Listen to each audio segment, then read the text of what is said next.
Tonight's headlines: alleged Percy Lapid gunman yields. Inflation tackled during Marcos's economic team meeting. DOE looking for investors to develop gas fields nearby Malampaya.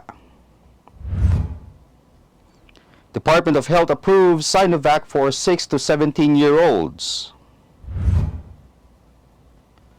15.4 billion insufficient for fertilizer subsidy, says Department of Agriculture. Persistent inflation to reduce GDP growth by 0.6% next year. And Bureau of Treasury fully awards 10-year T-bond. Good evening. Today is Tuesday, October 18, 2022. I am Elmer Navarro Manuel, and this is Tribune News on Q. Here are the stories for this evening. Department of the Interior and Local Government Secretary Benhur Abalos Jr. on Tuesday announced that the alleged gunman in the killing of broadcaster Percy Lapid has surrendered to the police. The suspect surrendered to authorities on Monday, according to the Southern Police District Director, Police Brigadier General Kirby Craft, and during a briefing, the suspect identified his companions as siblings Edmond and Israel de Maculangan and a certain Orlando or Orly. He also revealed that the order to kill Lapid came from the New Bilibid prison, and someone from the National Penitentiary also contacted them to execute the killing. To recall, Lapid, whose real name is Percival Mabasa and host of online broadcast program Percy Lapid Fire at DWBL 1242 and columnist for Hataw, was shot dead by two men while on his way home in Barangay Talon 2, Las Piñas City on October 3. President Ferdinand Marcos Jr. met with the country's economic managers on Tuesday and discussed inflation as well as the exchange and interest rates.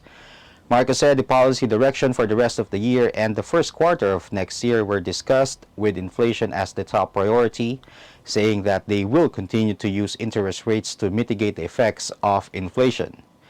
Meantime, National Economic and Development Authority Chief Arsenio Balisacan said they discussed the measures that need to be done to ensure that the country is on track in achieving its short-term and medium-term goals.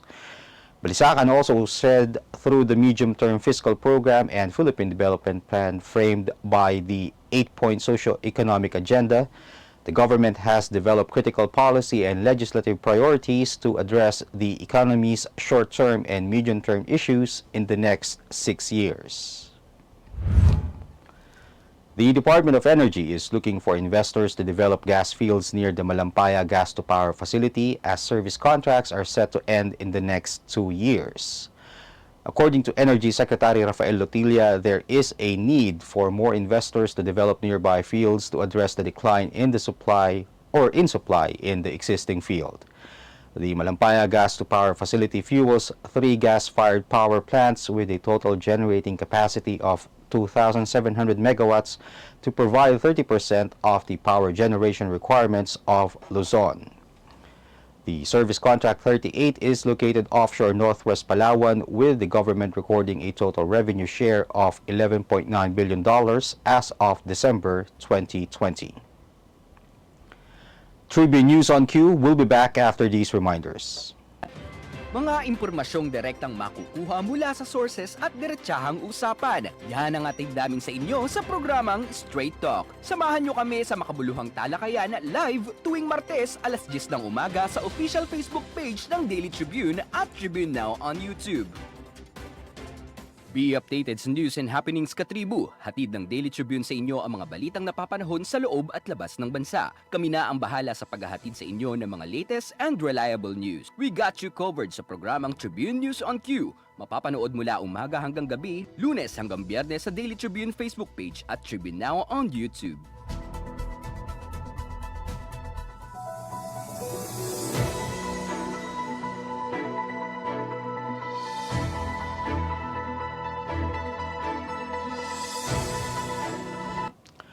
In other news, the Department of Health has approved the use of Sinovac's Coronavac anti-COVID-19 vaccine for children aged 6 to 17, according to DOH Officer in Charge Maria Rosario Vergere on Tuesday.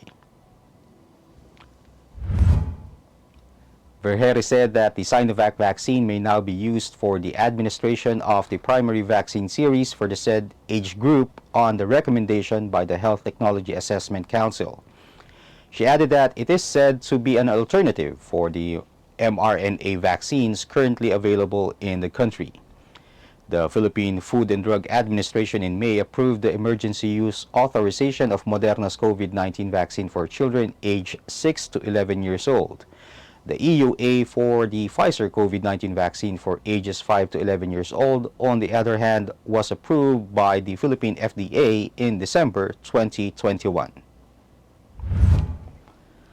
Agriculture Department Assistant Secretary Arnel de Mesa said Tuesday that a 15.4 billion peso fertilizer subsidy in the 2023 budget was insufficient given that 85% of fertilizers used by Filipino farmers are inorganic and imported. De Mesa made the disclosure during the Senate Finance Panel's hearing on the Agriculture Department's proposed 163 billion peso 2023 budget. The proposed 2023 budget allocates 15.4 billion pesos for fertilizer subsidy, which is distributed to farmers via vouchers with QR codes. The farmers could then use these to purchase fertilizers from 837 accredited merchandisers nationwide. In business, Socio-Economic Planning Secretary and National Economic and Development Authority Chief Arsenio Balisacan disclosed that the country's projected economic growth next year will be slashed if inflation continues its uptrend in the remaining months of the year until 2023. Balisacan said the Marcos administration is particularly concerned about higher inflation. In September, inflation accelerated to 6.9%, its highest level in 4 years, due to continued increases in food and utility costs. This brought the year-to-date inflation rate to 5.1% within the government's 4.5% to 5.5% target range for 2022. The Marcos administration's economic managers are expecting the country's economy, as measured by GDP, the total value of goods and services produced in a specific period, to grow by 6.5% to 8% annually from 2023 to 2028. And the Bureau of the Treasury fully awarded the 10-year Treasury bond or T-bonds on Tuesday despite a rate uptick. The average rate of the debt paper rose to 7.344% from 6.703% previously. According to National Treasurer Rosalia de Leon, full award seeing rates are within secondary levels for comparable maturities. The BTR offered the T-bond for 35 billion pesos and tenders reached 58.411 billion pesos. It has rejected bids for government securities in the past weeks due to high yield demand from investors. De Leon added the rejections during the weekly auctions are countered by the successes in other government debt issuances, such as the retail treasury bond and the US dollar-denominated global bond offerings.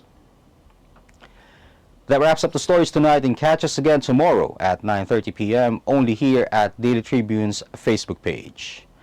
Again, this is Elmer Navarro Manuel, and you're watching Tribune News on Q. Stay safe, stay healthy, and stay at home. Good night, and God bless us all. Catch the latest news on our website, tribune.net.ph. Follow us on Facebook, Twitter, and Instagram. Subscribe to our YouTube channel, Tribune Now. Download the Daily Tribune app on Apple Store for iOS and Google Play for Android to get the latest and most comprehensive news online. Daily Tribune invites you to join its Viber community, Katribu, to get updates on the hottest news on politics, business, sports, lifestyle, and entertainment. Emoticons of the Tribune mascot Tercito are available on our community Viber. We would like to thank the following: Araneta, Pag-ibig, SM Supermall, Veteran, Divina Law Offices, ICTSI, Xlog, Globe, Kia, PLDT, Cherry, Tanawan, Prime Homes, RLC, Pure Gold, Meralco, and SM Retail.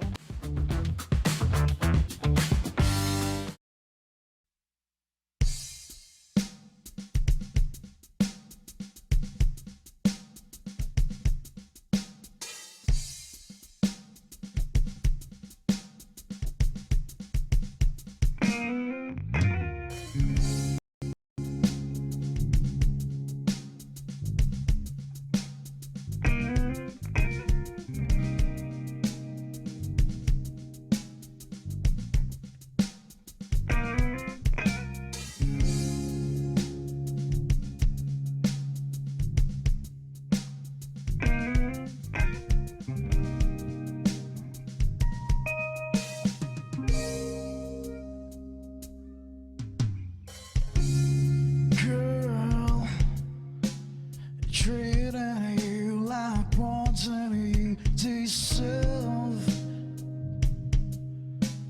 Seeing your eyes, feelings, their eyes burn. Tempted by the way you blow your horn. Can hear the heartbeat rushing in my ears. It told me girl, 'cause I'm about to burst.